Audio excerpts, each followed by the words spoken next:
Evangelio de agosto 31, 2014, del Santo Evangelio según San Mateo. En aquel tiempo comenzó Jesús a anunciar a sus discípulos que tenía que ir a Jerusalén para padecer allí mucho de parte de los ancianos, de los sumos sacerdotes y de los escribas, que tenía que ser condenado a muerte y resucitar al tercer día. Pedro se lo llevó aparte y trató de disuadirlo, diciéndole: «No lo permita Dios, Señor, eso no te puede suceder a ti». Pero Jesús se volvió a Pedro y le dijo: «Ponte detrás de mí, Satanás, y no intentes hacerme tropezar en mi camino, porque tu modo de pensar no es el de Dios, sino el de los hombres». Luego Jesús dijo a sus discípulos: «El que quiera venir conmigo, que renuncie a sí mismo, que tome su cruz y que me siga. Pues el que quiera salvar su vida la perderá, pero el que pierda su vida por mí la encontrará. ¿De qué le sirve a uno ganar el mundo entero si pierde su vida? ¿Y qué podrá dar uno a cambio para recobrarla? Porque el Hijo del Hombre ha de venir rodeado de la gloria de su Padre, en compañía de sus ángeles. Entonces le dará a cada uno lo que merecen sus obras». Palabra del Señor, gloria a ti, Señor Jesús. Esto sucede justamente después de la profesión de Pedro en Cesarea de Filipo. Pedro, lleno del Espíritu Santo, le ha dicho al Señor, a la pregunta del Señor: «¿Quién dicen ustedes que soy yo?», y Pedro ha contestado: «Tú eres el Mesías, el Hijo de Dios vivo». Y entonces el Señor comienza a anunciar su pasión y su muerte. Tengo que ir a Jerusalén para padecer mucho ahí, ser condenado a muerte y resucitar al tercer día. Nosotros, junto con los apóstoles, cuando escuchamos de muerte, pues ya no nos gustan las pláticas.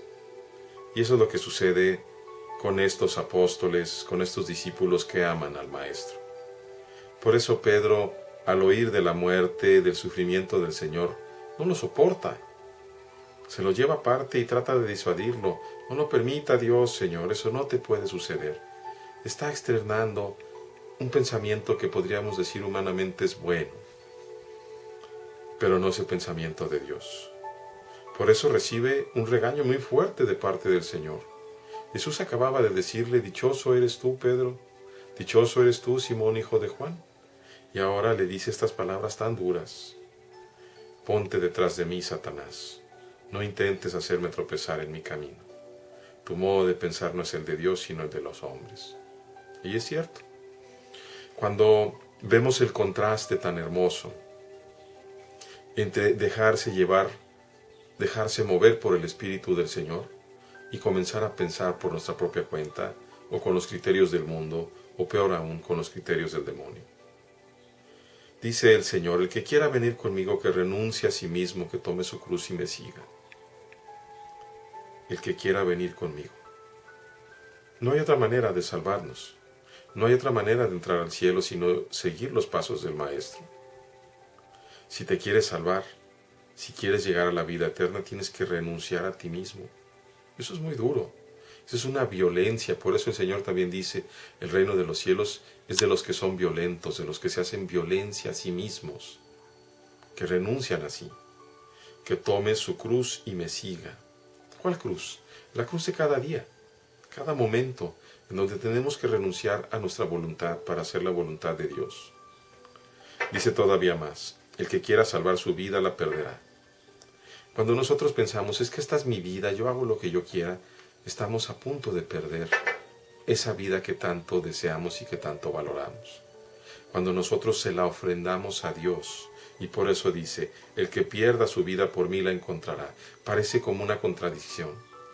El que pierda su vida de comodidades, su vida de gustos propios, su vida planeada según su propia forma y criterio, que la pierda por seguir la voluntad de Dios, entonces va a encontrar la verdadera vida.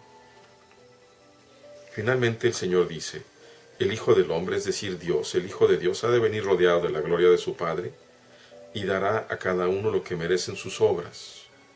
No es por los rezos, que en realidad los rezos y la oración es alimento para nosotros. No es por la fracción del pan, por la Eucaristía siquiera, que ese es un alimento para fortalecernos nosotros también. Es justamente, no es ni siquiera por la escucha de la palabra, que también es alimento y luz para nosotros. Esas tres, la oración, la fracción del pan y la escucha de la palabra, es alimento para nosotros, para prepararnos a la cuarta acción, a nuestras obras. Es en el amor del Señor en acto, es decir, en las obras de caridad, cuando el Señor nos va a considerar. Por eso el Señor dice en Mateo 25, tuve hambre y me diste de comer, tuve sed y me diste de beber, estaba desnudo y me vestiste, enfermo y fuiste a atenderme, encarcelado y fuiste a visitarme, era forastero y me acogiste en tu casa. Veamos pues, por otro lado también quiero comentar hoy domingo algunas líneas del profeta Jeremías en la primera lectura. Me sedujiste, Señor, y me dejé seducir. Fuiste más fuerte que yo y me venciste.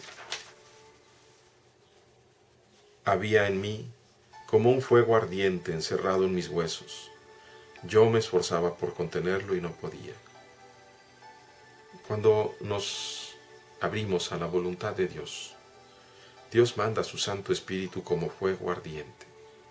Y entonces nos ayuda a vencer nuestra voluntad egoísta, nuestra voluntad pequeña, soberbia, humana, dándonos una voluntad de Dios, que es la acción del propio Espíritu. Por eso también podemos ver al propio Señor Jesús, verdadero Dios, pero verdadero hombre, que va descubriendo su camino, totalmente vencida su voluntad, una sola voluntad con Dios, sintiendo este fuego encerrado en sus huesos que lo hace aceptar justamente la muerte y la muerte de cruz. Dejémonos llevar, pidamos ese fuego para cada uno de nosotros y para los demás. No tengamos miedo, pero sí discernamos.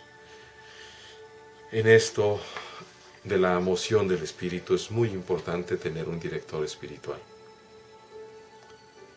Dios jamás nos va a invitar a hacer cosas malas. Dios jamás nos va a invitar a hacerle violencia a nadie. Dios jamás nos va a mover a perjudicar a nadie. Dios jamás en su moción nos dejará con angustia. Esas son obras del demonio. Las obras de Dios son obras de amor, son obras de alegría y muchas veces obras de sufrimiento para nosotros mismos, pero que ayudan a muchos de nuestros hermanos. Que Dios nos conceda en este domingo, que le pedimos en el nombre de Yeshua, su Hijo Jesús, que nos bendiga con el fuego de su amor, y que ese fuego purifique todas nuestras maldades y nos dé fuerza de voluntad para amarle cada día más. Dios les bendiga, hermanos.